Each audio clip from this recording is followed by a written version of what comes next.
Formula ఈ race కేసులో మాజీ మంత్రి బీఆర్ఎస్ వర్కింగ్ ప్రెసిడెంట్ కేటీఆర్ కాసేపట్లో ఏసీబీ విచారణకు హాజరు కానున్నారు. సీఎం రేవంత్ రెడ్డి డైరెక్షన్లో జరిగే మరో విచారణ ఇది.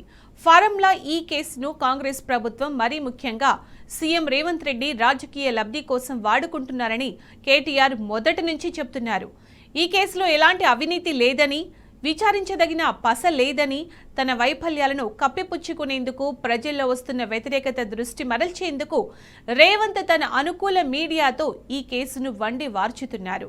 ఇక కేటీఆర్ విచారణ సందర్భంగా బంజారాహిల్స్ పరిధిలో 1500 మందితో బందోబస్తు ఏర్పాటు చేశారు. ఇది ముమ్మాటికి రాజకీయ కక్షేనని బీఆర్ఎస్ శ్రేణులు మండిపడుతున్నాయి.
ఫార్ములా ఈ కారు రేస్లో కేసులో మాజీ మంత్రి బీఆర్ఎస్ వర్కింగ్ ప్రెసిడెంట్ కేటీఆర్ కాసేపట్లో ఏసీబీ విచారణకు హాజరు కానున్నారు. సీఎం రేవంత్ రెడ్డి డైరెక్షన్లో జరిగే మరో విచారణ ఇది. ఫార్ములా ఈ కేసును కాంగ్రెస్ ప్రభుత్వం మరీ ముఖ్యంగా సీఎం రేవంత్ రెడ్డి రాజకీయ లబ్ధి కోసం వాడుకుంటున్నారని కేటీఆర్ మొదటి నుంచి చెబుతున్నారు. ఈ కేసులో ఎలాంటి అవినీతి లేదని, విచారించదగిన పస లేదని, తన వైఫల్యాలను కప్పిపుచ్చుకునేందుకు, ప్రజల్లో వస్తున్న వ్యతిరేకత దృష్టి మరల్చేందుకు రేవంత్ తన అనుకూల మీడియాతో ఈ కేసును వండి వార్చుతున్నారు. ఇక కేటీఆర్ విచారణ సందర్భంగా బంజారాహిల్స్ పరిధిలో 1500 మందితో బందోబస్తు ఏర్పాటు చేశారు. ఇది ముమ్మాటికి రాజకీయ కక్షేనని బీఆర్ఎస్ శ్రేణులు మండిపడుతున్నాయి.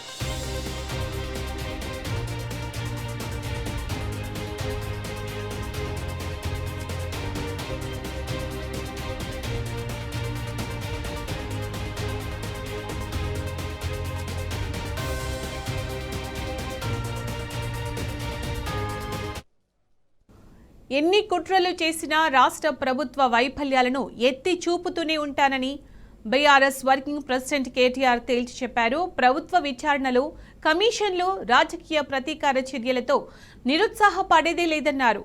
420 వాగ్దానాలు, మోసపూరిత డిక్లరేషన్లు, 6 గ్యారెంటీల అమల్లో వైఫల్యాలను ఎత్తి చూపుతూనే ఉంటామని రాష్ట్ర ప్రభుత్వానికి స్పష్టం చేశారు.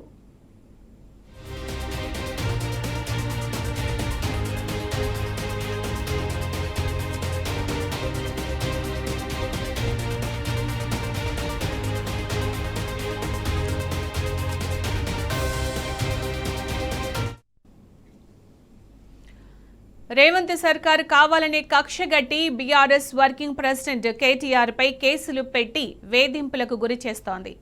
అవినీతికి చోటు లేని ఈ కారు రేసులో కరప్షన్ అని కేసు ఫైల్ చేసింది. ఇప్పటికే ఏసీబీ విచారణ చేయగా తరువాత ఈడీ కూడా విచారించింది. ఇప్పుడు మరోసారి కేటీఆర్ను ఏసీబీ విచారణకు పిలిచింది.